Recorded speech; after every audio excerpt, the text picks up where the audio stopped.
22 अप्रैल 2025 कश्मीर की जन्नत पहलगाम आतंकियों के नापाक इरादों से लहूलुहान हो गई। निर्दोष पर्यटकों पर गोलियों की बौछार, 26 बेगुनाहों की जान गई और पूरा देश सदमे में डूब गया। यह हमला सिर्फ कुछ लोगों पर नहीं, भारत की आत्मा और उसके विश्वास पर था कि कश्मीर में अब अमन है। द रेजिस्टेंस फ्रंट ने जिम्मेदारी ली, जो लश्कर ए तैयबा का ही मुखौटा है। बाद में दावा वापस लिया, लेकिन दुनिया जानती है कि इन हमलों की फैक्ट्री कहाँ है। मकसद था कश्मीर में लौट रहे पर्यटन को खत्म करना, निवेश के माहौल को बिगाड़ना और दुनिया को दिखाना कि भारत सरकार का नियंत्रण कमजोर है। यह हमला धारा 370 हटने के बाद कश्मीर में हो रहे बदलावों पर सीधा प्रहार था। पूरे देश में गुस्सा था। अब और नहीं, अब एक्शन का समय है।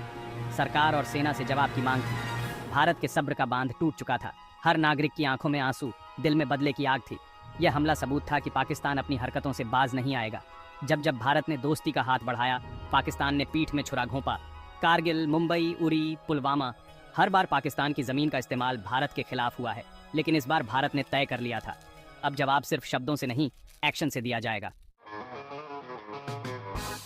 पहलगाम हमले के बाद देश की जनता ठोस कार्रवाई चाहती थी। सरकार ने एक ऐतिहासिक कदम उठाया, सिंधु जल संधि को निलंबित कर दिया।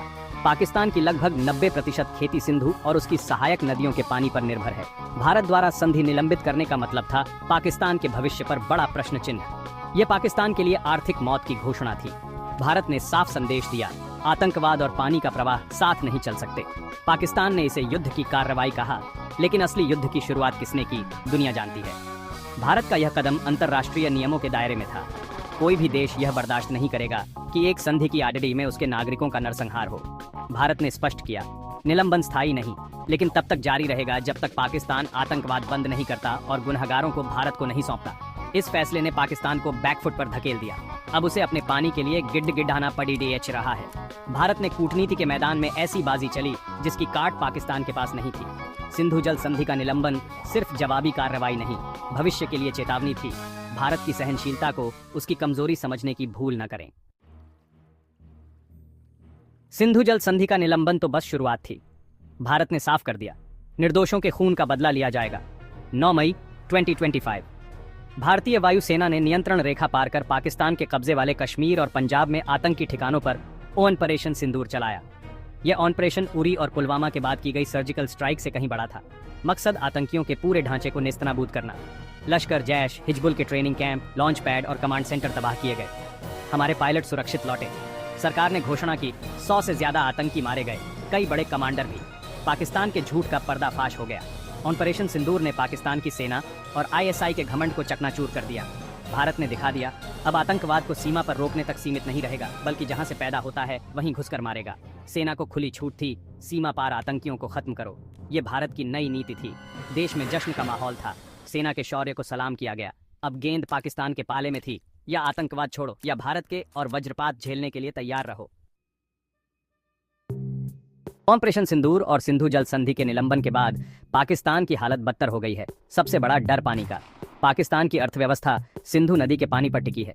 भारत अगर पानी रोक दे तो पाकिस्तान में भुखमरी और गृहयुद्ध जैसे हालात बन सकते हैं। दूसरा, डर पैसे का। पाकिस्तान दिवालिया होने की कगार पर है। विदेशी मुद्रा भंडार खाली, महंगाई आसमान छू रही है। भारत के साथ लंबा सैन्य संघर्ष उसे पूरी तरह बर्बाद कर सकता है। युद्ध महंगा है और पाकिस्तान के पास पैसे नहीं। भारत ने कूटनीतिक स्तर पर भी पाकिस्तान की घेराबंदी शुरू कर दी है। उसे FATF की ग्रे लिस्ट में डलवाने की कोशिश हो रही है। तीसरा, डर अंदरूनी कलह। पश्चिमी सीमा पर TTP से लड़ाई, बलूचिस्तान में बगावत, सिंध में अलग देश की मांग। ये अंदरूनी लड़ाइयां पाकिस्तानी सेना की ताकत को बांट रही हैं। राजनीतिक संकट भी गहरा है। इमरान खान की गिरफ्तारी के बाद जनता सेना के खिलाफ हो गई है। पानी की कमी, खाली खजाना, अंदरूनी बगावत और राजनीतिक अस्थिरता पाकिस्तान को डरा और अकेला कर रही है। पाकिस्तान आज सिर्फ भारत से नहीं, अपने ही घर में कई ज्वालामुखियों से घिरा है। सबसे बड़ी चुनौती TTP। कभी अफगानिस्तान में भारत के खिलाफ पाला, अब वही तालिबान पाकिस्तान में शरिया लागू करने के लिए सेना पर हमले कर रहा है। बलूचिस्तान में दशकों से आज़ादी की लड़ाई चल रही है। बलूच लिबरेशन आर्मी लगातार सेना और चीन के CPEC प्रोजेक्ट पर हमले कर रही है। चीन भी पाकिस्तान से नाराज है। सेना बलूचिस्तान में हजारों लोगों को गायब कर चुकी, लेकिन आंदोलन दबा नहीं पाई। सिंध में भी अलग सिंधु देश की मांग तेज है। POK और गिलगित बाल्टिस्तान में भी लोग पाकिस्तान सरकार के खिलाफ प्रदर्शन कर रहे हैं। पाकिस्तान जिस कश्मीर को भारत से छीनना चाहता है, वह अपने कब्जे वाले कश्मीर को भी संभाल नहीं पा रहा। इन अंदरूनी लड़ाइयों ने पाकिस्तानी सेना की ऊर्जा और संसाधनों को खत्म कर दिया है। इमरान खान की गिरफ्तारी ने आग में घी डाल दिया है। पहली बार जनता सेना के खिलाफ सड़कों पर है। ऐसे में पाकिस्तान भारत से लड़ने की हालत में नहीं है। भारत पाकिस्तान तनाव बढ़ता है तो पूरी दुनिया की सांसें थम जाती हैं। दोनों परमाणु शक्ति संपन्न हैं। पाकिस्तान के नेता अक्सर परमाणु बम की धमकी देते हैं, लेकिन यह उनके और पूरी दुनिया के विनाश का हथियार है। भारत की नीति स्पष्ट है, नो फर्स्ट यूज। भारत कभी पहले परमाणु हमला नहीं करेगा, लेकिन जवाबी हमला विनाशकारी होगा। पाकिस्तान की कोई स्पष्ट परमाणु नीति नहीं है। वह छोटे परमाणु हथियारों की धमकी देता है, जो बेहद खतरनाक है। एक बार परमाणु युद्ध शुरू हुआ तो उसे रोकना नामुमकिन, करोड़ों लोग मारे जाएंगे। परमाणु युद्ध के बाद न्यूक्लियर विंटर आ सकता है, तापमान गिर जाएगा, खेती चौपट, अरबों लोग भुखमरी के शिकार, ओजोन परत को नुकसान, कैंसर जैसी बीमारियां, इंसानियत को सदियां लग जाएंगी उबरने में। पाकिस्तान की धमकी सिर्फ भारत को नहीं, पूरी मानवता को है। दुनिया को मिलकर पाकिस्तान पर दबाव बनाना होगा। पाकिस्तान जब जब भारत से भिड़ा, हर बार हार मिली। 1947 कबायलियों के साथ कश्मीर पर हमला, भारतीय सेना ने खदेड़ा। 1965 ऑपरेशन जिब्राल्टर, भारत ने लाहौर तक पहुंचकर पाकिस्तान को ताशकंद समझौते पर मजबूर किया। 1971 बांग्लादेश युद्ध, 93,000 पाकिस्तानी सैनिकों ने आत्मसमर्पण किया। पाकिस्तान के 2 टुकड़े हो गए। बार बार हारने के बाद पाकिस्तान ने छद्म युद्ध का रास्ता अपनाया। 1999 कारगिल, भारतीय सेना ने ऑपरेशन विजय से हर चोटी वापस ली। उरी, पुलवामा के बाद सर्जिकल स्ट्राइक, भारत अब सीमा पार जाकर जवाब देता है। इतिहास गवाह है, पाकिस्तान ने जब भी लड़ाई शुरू की, अंत भारत ने किया और जीत हमेशा भारत की हुई।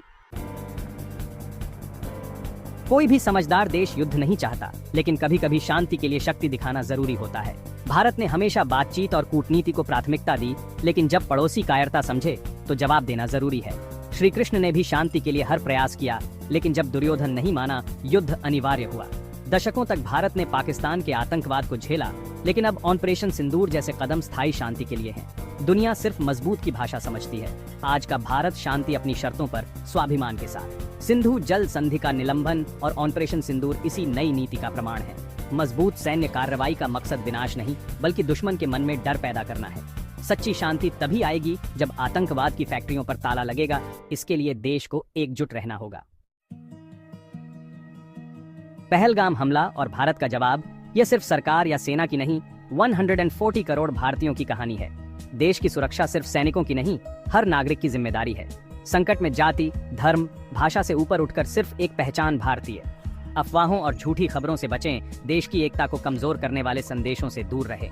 सरकार और सेना के फैसलों पर विश्वास रखें, हर रणनीति देश हित में है।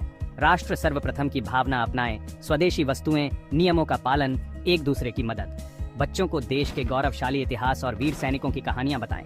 यह समय है एकजुट भारत का निर्माण करें, जिसे कोई भी बुरी नजर से देखने की हिम्मत न कर सके। जय हिंद।